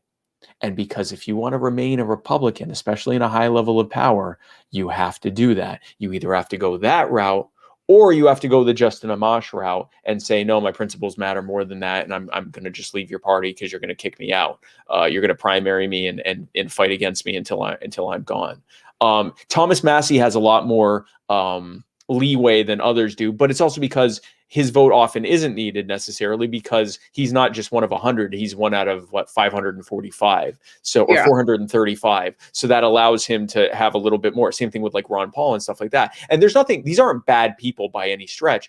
They've made a compromise there. It's one that I'm not willing to make. I would rather fight to build up this party, which has a very strong liberty platform, and also, again, not just the party itself. That's only a part of what I'm doing, because again, we can get libertarians elected, and if everyone's still a bunch of statists and authoritarians, they're just going to have to do what they want to keep getting elected, which means they're eventually going to be just like the Republicans and Democrats. We have to change minds. We have to change the culture. And then from there, we can see the political ramifications of that. It is not easy. It is the much harder way, but it's also the more rewarding and fulfilling way. I'm not in this for personal prestige. I don't care if anyone remembers my name or anything else. I want people to be freer than they were before I got here. You know, I was previously very staunchly on this side of like, I need to be a Liberty Republican, or I'm like not going to get anything done. And then I realized that they don't get a lot of stuff done either. I mean, but like without Massey, how are we going to know how long these bills are and how many people don't read them and stuff? Because he's the only person pointing that out, I guess. Yeah. I mean, he provides me a little glimmer of hope. And I'm trying to get him on the show. I DM'd him. I don't know if he's seen it yet. Massey, if you're watching this, I'm so sorry. I love you still. But listen, Thomas Massie is one of the most principled people in Congress. I think he was right up there with when Justin Amash was. And I think that Thomas Massie is trying to do the change it from the inside thing. It's just you can't. At best, they'll let you occasionally stand on to whatever extent to whatever extent you're standing on your principle doesn't affect them passing their agenda, they'll allow it. But you see all the bullying Massey gets, right? He gets bullied. And I mean, he's had threats of primaries. He's been primary. They've tried to get rid of him. And, you know, he is in that kind of situation where very unsuccessfully, though. I mean, he is much more popular than any other Republican from that district. Which is why he's able to do it. Again, similar to a Ron Paul type of situation. But at the end of the day, I think that the rubber's going to meet the road with Thomas Massie. I think Thomas Massie is eventually going to reach a point where he's going to have to either leave the party or he's going to have to make compromises that he's not comfortable with. And, you know, I hope whenever that occurrence happens, that he'll come in and join us. In the meantime, I'm thoroughly enjoying the things he's saying and most of what he's doing in Congress. But, you know, the reality, that's not my path. I don't believe that you can change a rigged system from the inside when it comes. The Republicrats are a single party system that is divided up in order to keep us divided against each other. It is false. False. It's a theater of opposition that doesn't really exist. And I would much rather just smash the wheel from the outside and bring in an entirely new group of people that are going to dismantle everything they built. I'm leaning more and more towards that every day. And it's kind of like a running joke on my show, or whenever I go on someone else's show who is a libertarian or like even an anarchist, they always try to convince me to either A, join the LP, or B, become an anarchist. And you've almost convinced me. You've been convinced me more than anyone else, I think, so far. I'm just like, I've been told by so many people whenever I mention that someday I do want to run for office, and for the record, I'm a registered independent. I've never been a member of any party, but they always tell me I'm going to have to run as a Republican to win anything, even locally. And that really discourages me because I feel like I won't win as a Republican because I have so many ideas antithetical to Republicanism. Like I just won't get anything done. Yeah. At least the way that the current GOP is set out. And again, I want to tell you something here, Olivia. I'm not primarily concerned that you join the LP. I'd love for you to join the LP. I'd love for you to run for office locally as a libertarian. It is more important that we get our message out there and we get people behind what it is we're doing and have and show them from their concerns, from the basis of their concerns, that their concerns, the things that they're worried about, are happening or being made worse because of statism. And that the solution to that is to dismantle that statism and to have freedom. That matters more to me than your partisan membership of a party. And I know some of the LP apparatchiks will get upset that I said that, but I care No, about. thank you for standing up to the Wokatarians, because they've been pissing me off. Like, they're literally like, they literally act like, again, they act like everyone who works with Yale or works with Republicans is evil.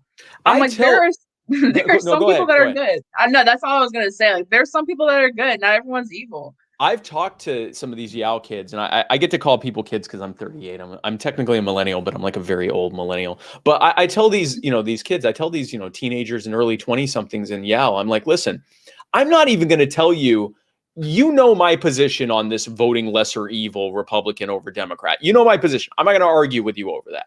I know that the reason that you're voting Republican instead of Libertarian is because you see the Libertarian as option as a great way to vote for your principles, but get nowhere in terms of winning. I want to build a Libertarian party with you that will be big enough one day, and a libertarian movement that will be big enough one day where you don't have to choose between your principles and electability. So in the meantime, if you need to keep voting Republican, the ballot is secret. I don't even need to know how you're voting. Come join me in the Libertarian movement and the Libertarian Party. Let's go bring people over in liberty. I've met Yale kids who are voting Republicans who are ANCAPs like me, right? Like, these are not, milk toast liberty. They just see the Republican Party as the only viable option. Okay, great. Let's go turn the Libertarian Party into a viable option. And in the meantime, if you still feel the need to vote Republican, I'm not going to tell you how to vote. You know my position on it, but I'm not going to turn someone away because they correctly recognize that we don't have much of an ability right now to be able to win some of these bigger races. I think it's a waste of a vote to vote for the Republicans, but I don't care if you disagree with me on that, but we agree on what the actual path forward is, then great. Join me now. Even if you still feel like you need to vote lesser evil, come join me now and let's go build it to something where you don't have to pick your poison anymore. Thank you for saying that, because these people on Twitter make me feel like I'm evil. Like, I don't know what happened, but my Twitter following was mainly Republicans until like last year, and now it's probably like half and half, like Libertarians and Republicans. And these left Libertarians be in my DMs and my replies, like angry at me, like literally mad at me for like retweeting a Republican. I'm like, you guys gotta chill with that, because this is not advancing liberty. You're pushing people away. Thankfully, I'm not easily swayed by random people on the internet opinions. I can see that, yeah. Yeah, but at the same time, I'm like, this is very unproductive. I do have another super chat here. Thank you so much. You got my vote. Get in there. Not offended here, Olivia. Oh, it's okay, Adelio. I forgive you. Another question. What is Spike's position on immigration policy, legal and illegal? I think we should end illegal immigration by making it legal. Listen, anytime that say some shit like that. here's the thing about immigration, and we can go back to the founding of this country, because I could get into a whole natural rights argument and all that stuff. A lot of people don't care about that. I do, but it is what it is. When this country was founded, in the Declaration of Independence, they gave their reasons. The framers gave their stated reasons for declaring independence. One of them was the fact that King George was restricting immigration into the colonies. It was restricting who could come into the colonies. And for the first 100 years of the existence of the United States of America, the U.S. immigration policy was, I don't give a shit if you're coming here. I don't give a shit if you're leaving, for that matter. The government didn't think it was any of its business who came or left the country. Now, they did care about naturalization, and they actually had very restrictive policies on naturalization. But just coming here to work or to visit or to marry someone or to buy a piece of property or whatever, they didn't care about that. They cared about who was a citizen. Naturalization. That's completely different than migration. And even after that first 100 years, because then there was some, fear that the Chinese were going to take over, so they introduced the Chinese Exclusion Act. Yeah, the Chinese Exclusion Acts, and we can get into how those passed. Hint, hint. It's those originally racist Democrats. But the big shocker. Yeah, big shocker there. But even after that, we still for another 50 or 60 years had almost completely open borders, open to migration. I'm not saying no borders or let enemy armies come in. That's not what I'm talking about. Migration, people coming for peaceful reasons, for migratory reasons. When my dad's side of the family came here to escape the pogroms in Eastern Europe, they came here. They were on a boat. If they had more money, they could have simply paid and filled out the manifest on the boat. And when the boat got here, they would have just gotten off and gone, met with whoever they wanted to and lived the dream. But because they couldn't do that, instead, they went to like an Ellis Island type thing. They had to say what their name was. They had to say what country of origin they were. They were checked for TB because that was a big deal at the time. If they had it, they were quarantined. If they didn't have it, they were allowed to go. That was it. The implementation of the idea that the government, and this started with the Chinese Exclusion Acts, the idea that the government should be able to tell people where they should go, and importantly, this is a big part of it, tell you as an American citizen who you can host and hire and house on your property, started with Democrat labor unionists. So the same way that they'll make economically illiterate arguments about, the minimum wage and about how, we need to have, maximum wage for CEOs that are making too much. And, we need to have the government controlling business policy. They were under the since thoroughly debunked belief that when people come here, that wages go down.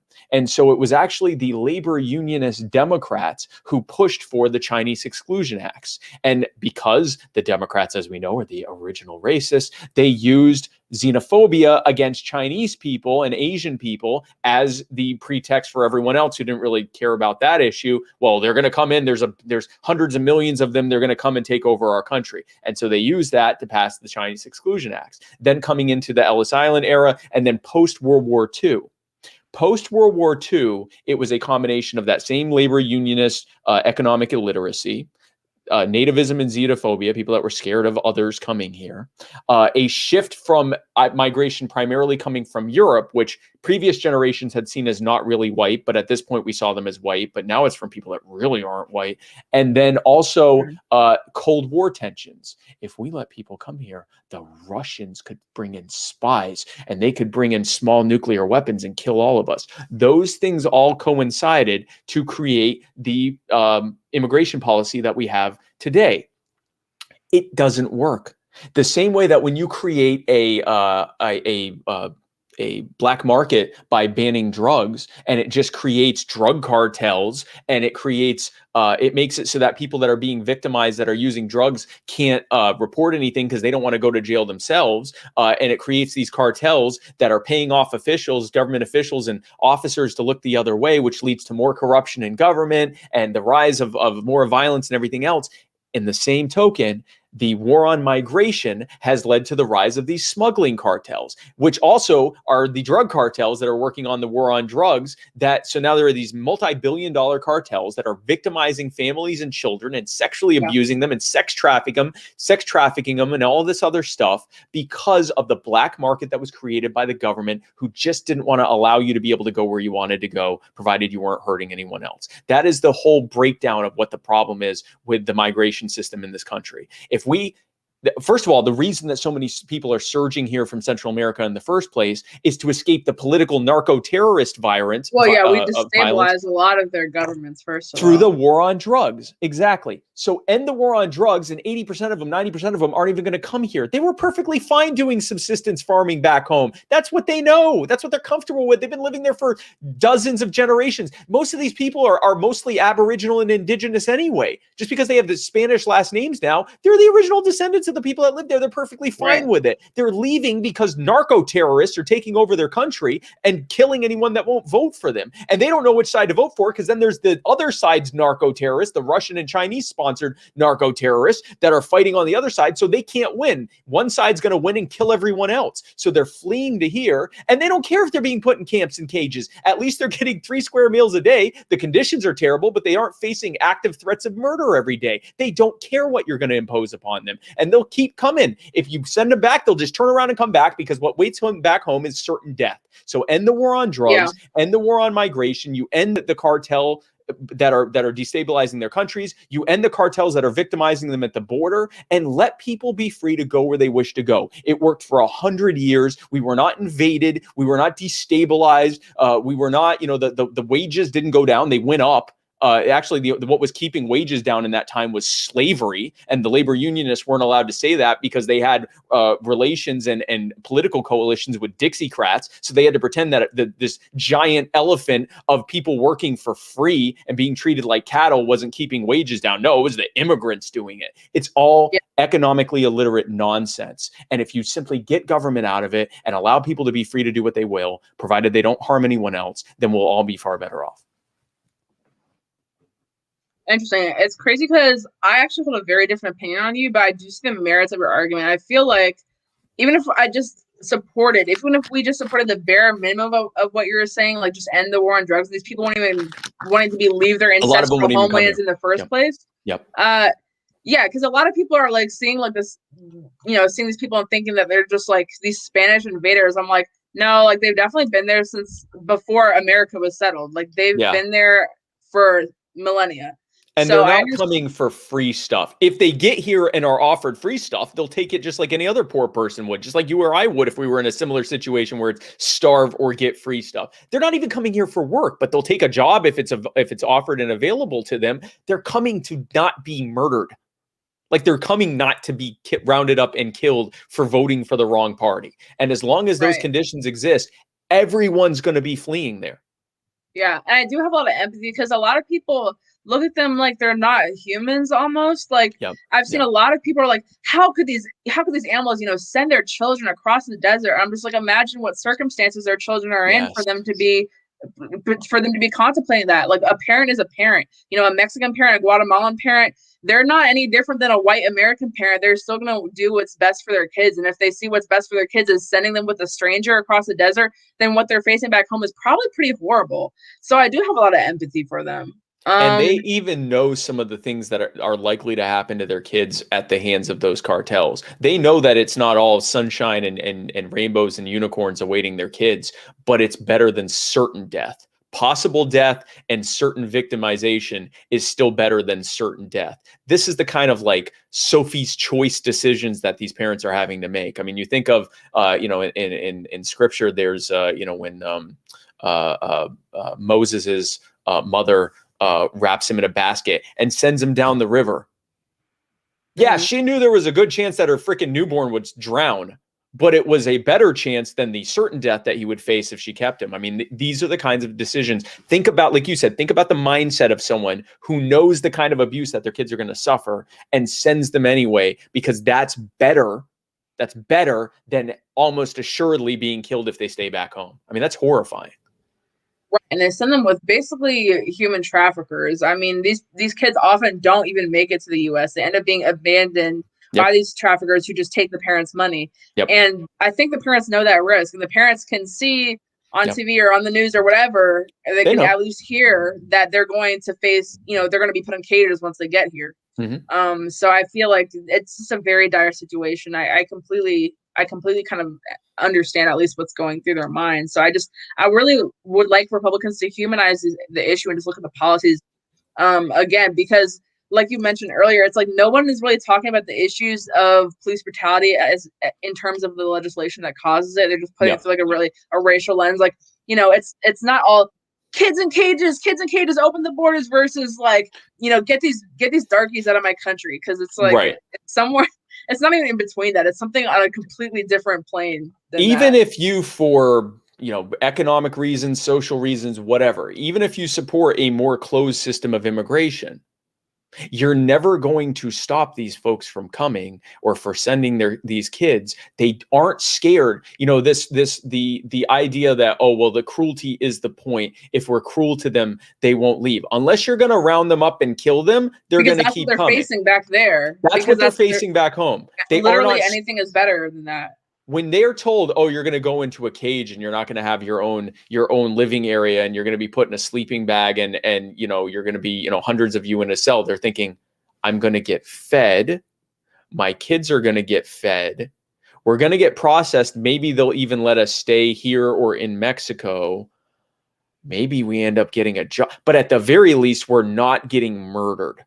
That there's nothing you're going to do short of genocide to dissuade them from coming. Even if you say, oh, this is going to go on your immigration record. They already weren't eligible to come legally anyway. So yeah, you can put mark after mark after mark on their permanent record. They don't care. They're going to turn right around and come back, and they'll stay in the cage as long as they need to, because at least that cage to them is safety from getting murdered. They don't care. So whether you're open borders, closed borders, Ellis Island, streamline the system, whatever you agree with, whatever your preferred migration policy is, this is a crisis that is being caused by the war on drugs. So end that, and it already greatly alleviates the problem. I agree. The Alchemist said, "What up, Tasha's husband and Liv?" That's like the second or third comment. Like almost nobody is calling you Spike. Yeah, no, I'm so sorry for that. I had to participate because, like many other people on Twitter, I'm also obsessed with your wife, and I wish you would post more. It's like I like follow you almost. I follow you for memes and stuff. It's like Tasha memes, and way down here is like actual policy. My beliefs and my values. Yeah. So what's interesting is, and see, what helps drive it is she doesn't have social media. I'm like, why don't you tag her? Then I realized, I'm like, she probably doesn't. She doesn't have social media, so she's not. She's actually very extroverted. She loves people, but she's kind of more private. She's not really doesn't want to have all this social media and stuff like that. So it's, when I put stuff up, she'd have so much clout immediately. If she just made on Twitter, she'd have so much clout. The only stuff, if I put anything up, rest assured that it got her approval before I put it up, because she's very protective of actually both of our image, but she knows at this point there's no protecting my image. There's so many memes. It's over. But for her, she can still have some level of control of that. So she doesn't have social media. She doesn't really, she's more private about things, especially personal things and stuff like that. So that creates this kind of scarcity. And then now when people see me post that, and they're like, more Tasha. And I'm like, all right, guys, I'll does she know she's a meme now? Does she know the joke? But see, no, I'm the joke. That's the thing. She's she's like the setup, and I'm the punchline. I've unwittingly helped it along. So I share a picture of us at the election night party, and so someone makes a meme that's putting that picture next to me and as the frog in the Princess and the Frog. And she's Princess Tiana. And what makes it perfect is both she and Princess Tiana are wearing this light blue dress and a tiara. And so it kind of looks like a cartoon version of her. She does resemble her a little bit. Where it breaks down is I don't look like a frog. And so that's and I tell people, and people laugh, and I'm like, I'm a very, very attractive person. And so I say that, no, and see, that's what happens. I say that, and then people laugh at me. And I'm like, no, this is what, no, but it's what happens. My whole life, I go, I'm very attractive. And people go, yeah, but she's likable. I'm like, no, I'm very attractive and very likable. I'm actually a really good person. And so that makes people laugh even more. So it's become a whole thing. This has been a joke for a long time with people that know us. And now it's become a joke for the whole world. And whatever, if it helps spread liberty, so be it. But, I am very attractive. I'm not a frog. I think it's helping spread liberty. I hope so. Those are the funniest posts on your Twitter anytime, and especially when you post a picture of y'all, and below that you're like, anyone who says that Tasha's more attractive than me, you're getting blocked and reported. Reported for terrorism. Yeah, reported for terrorism. I love that. Honestly, I can relate to that. My boyfriend's a nerdy white libertarian as well. People say the same thing to him. It's completely normal. It's not easy being us. It's not easy especially being me, because I'm extremely attractive. And so, to have these people going, oh, well, she's so hot. Look at you. You schmuck. You look like a foot. And I'm like, no, wow. I look amazing, first of all. But anyway. That's so mean. I don't think you look like a foot. Tasha's just up here. Tasha's just, I'm sorry. She's just gorgeous. She's just on another level. Yes. I've heard people say, someone said to me, Spike, you're a solid 8, but the problem is Tasha is a number that is so high that it can only be expressed through interpretive dance, which just seemed it seemed a little hyperbolic, but whatever. Like I said, if it spreads liberty, if someone is set free because people think my wife's hot, then so be it. I think it's a compliment to you. They're like, well, this dude has a really nice personality, because what the fuck is going on? That's a way to put it. Sure. Yeah, I don't think you should. I don't think you should be offended by it. Or Okay. at first, were you offended by it? Like at first, you're like, "What the fuck? Like, why does everyone think I'm so ugly?" No. I find it funny, and it's something. I mean, it's always been the case. Oh, by the way, I used to be 100 pounds overweight. So now You were imagine, fat? yeah. No, I was big. What? So I was 100 pounds overweight when I got MS. That was sort of a wake up call that I needed to take my health more seriously. No, I used to be 100 pounds overweight. So now imagine Wow. how she looks and me, but like big, like big. Okay, Now, I'm gonna find those now, pictures. You know how somebody made a oh, they're Twitter out account there. for? You know how someone made a Twitter account for Fat Dave Smith? I'm gonna make a Twitter account for Fat Spike Cohen. And I'm gonna use those pictures. Except they'll be real photos. Like you don't have to Photoshop them like the Dave Smith photos. They're like legit photos of me and my wife. There was a photo of for my wife's birthday back in 2015, and I'm like this. And I also like naturally, I'm from Myrtle Beach. We wear flip-flops. I dress schlubby. My wife's from Toronto. She's like very like metropolitan, and she dresses to the nines all the time. So she's at her own birthday party. She's dressed in the top, her hair's done. She's wearing this beautiful like ball length gown. And I show up wearing like khakis and a plaid shirt. And I'm fat. And the photo is people are gonna go and try to find it now. It's out there. But like my I own just know friends, if you post that on Twitter, like the comments would just be insane on that. Just insane. it looked like at like a Comic-Con, and she's like a movie star, and And it's like the I'm some nerd at like Comic Con is some like, please take nerdy this fat picture with me. schmuck who's like, and now meanwhile she's because she's my wife, we're like holding each other and smiling, and everyone's like, but our own friends are like, blink twice if you're in danger, and it's like, you know what? So at least I'm not fat anymore. At least I'm not like, I wasn't just like, a little, I could lose a few pounds. I was 100 pounds overweight. Like I was I can't big. even imagine. I I was can't like, even imagine that. I was big, right? And so, yeah, no, so this is nothing new. It's just bigger than it used to be. But this has been the story of the entire time, even before we got married, where people would look at her and be like, so what are you doing over there? How are you getting this? And I'm like, you want me to answer that in front of your kids? So. Wow. Thank you for that insight on your relationship. I really appreciate it. No, cause my boyfriend was like, please ask him about that because he complains that people say that to him all the time. So I'm gonna report back and I'm gonna send him this and be like, yeah, look, you just got to ride the wave. You just got to ride the wave. It is what it is. Exactly. I think the live stream died down. I don't want to keep it for too long. You've already been so gracious, and we're coming up on 2 hours here. Do you have any closing thoughts, any final comments, and any things you want to tell the people, let the people know? I think the last thing I want to say, and we didn't really get a chance to talk about it, you mentioned it.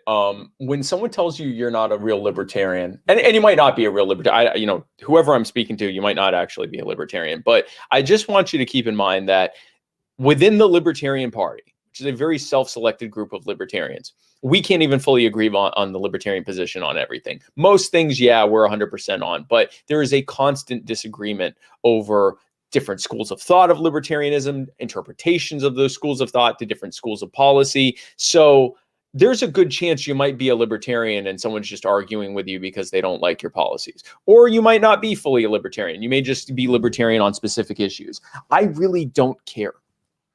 I want to know if there are ways, things that we agree on, and policies that we want to change and outcomes that we want to see that are the same, then I want to work with you on that. If you are a justice Democrat who wants to see accountability of police and decentralization of police and community-based policing and ending the war on drugs and ending over policing and over criminalization and things like that, I will work with you on that. If you are a conservative that is very much in support of, ending the war on guns and protecting the right to keep and bear arms and to cut taxes and regulations and fight against these dumbass lockdowns and this vaccine passport nonsense, I will work with you on that. If you're a centrist who just disagrees on certain different policies and wants to change, I'll work with you on that. There are very few people that I won't work with. And the reason for that is because there aren't a lot of really self-described libertarians yet. We can't afford not to make friends. And even once we are at a point where we can, we still should build coalitions because we're not always going to agree on everything.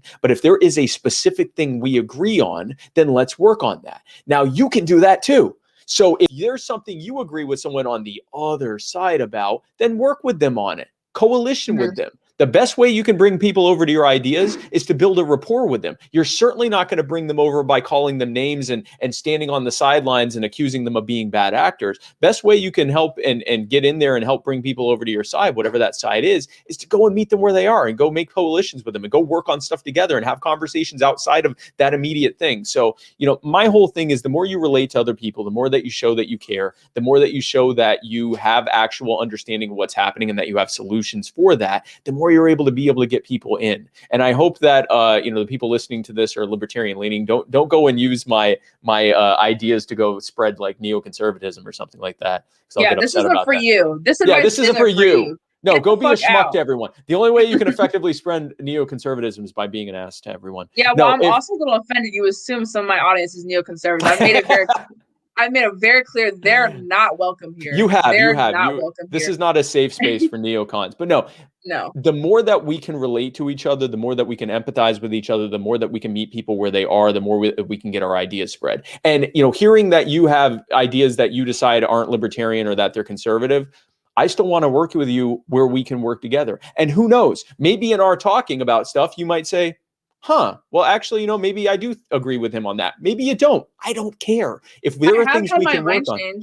I have had my mind changed. I went from being like only marijuana and psychedelics should be decriminalized, but not decriminalized. But now I think every single drug should be decriminalized because I had conversations with libertarians. Like I'm one of the very few people on political Twitter that's open to having our minds changed and will admit to being wrong on some of the issues. So I'm open to it. So you're rare to do that, like on Twitter. It's a lot less rare to happen when you're talking one-on-one with someone and you have a rapport with them and you are working on other things with them. So you have that, working relationship with them. That happens all the time. Yeah. On Twitter or on Facebook, arguing on social media is a great way to get frustrated. And I rarely do it anymore unless I want to be snarky just for the sake of it. But the more that we work together, the more we can, who doesn't? But the more we can work together, the more stuff we can get done. So let's get it done. That's really what my focus is going to be for at least the next couple of years. And I guess the last thing I want to say is I will more than likely be wherever you live. Wherever it is you live, I'll probably be in your state or near it sooner than later.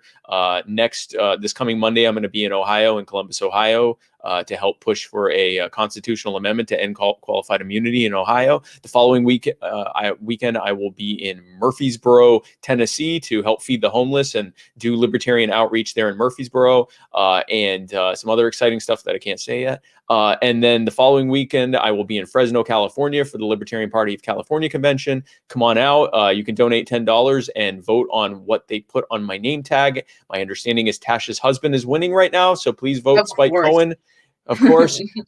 And so please vote for Spike Cohen on that. The following weekend, I'll be in Denver, Colorado for their convention. The following weekend, I'll be in Charleston, South Carolina for an open carry rally. So come on out to that. Every weekend, I'm somewhere else. So go to spikecohen.com. And you can see the most recent updates of where I'm going to be. You can see my most recent media appearances and all that stuff there.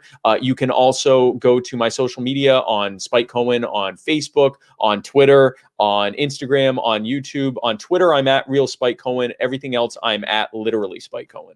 There weren't enough letters on Twitter for literally. So we did Real Spike Cohen. But I just appreciate the time to talk, Olivia, and thanks for having me on. Thank you. I was so shocked that you knew who the fuck I was when Magnus said that I was like, oh my God, really? Like, it was so embarrassing. I'm so embarrassed even saying that right now. When are you coming to the DMV though? Because there's like legitimately no libertarian presence here.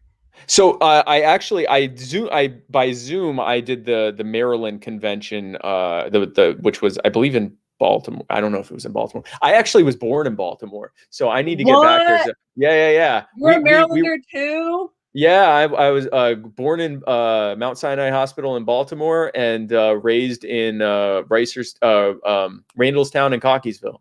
And we moved here when I was a kid, but so I need to get back there sooner than later. So again, stay on my social media and my website, and as soon as I'm booked for something in the Beltway area, you will all be the second to know. Okay, I'm excited because literally there's nothing going on here. There's nothing. And that's why I brought up Duncan Lump earlier, because all these people were talking about, let's hold a protest for Duncan Lump. I'm like, I'm from Montgomery County. He was killed like 10 minutes from my house. Like, live almost in his fucking neighborhood. Right. I'm like, okay, where's the protest? Let's do it. I Let's will do go it. to this. I'm like, I will go to this protest. So if you want to come down, if Magnus wants to come down, if Boo Boys want to come down or hold a protest for Duncan Lemp or do anything here, literally anything, because no one does anything here, I'm so down. If people want to organize a Duncan Lemp protest, I will move hell and high water to be there. I'm gonna talk to Magnus. I'm literally gonna talk to Magnus, and we're gonna organize it then because I'm Awesome. totally down. Awesome. But okay, well, I'm not gonna keep you any further. You can go back to your hot black wife, Tasha. I know she's just fiending for you right now. Oh, I'm sure.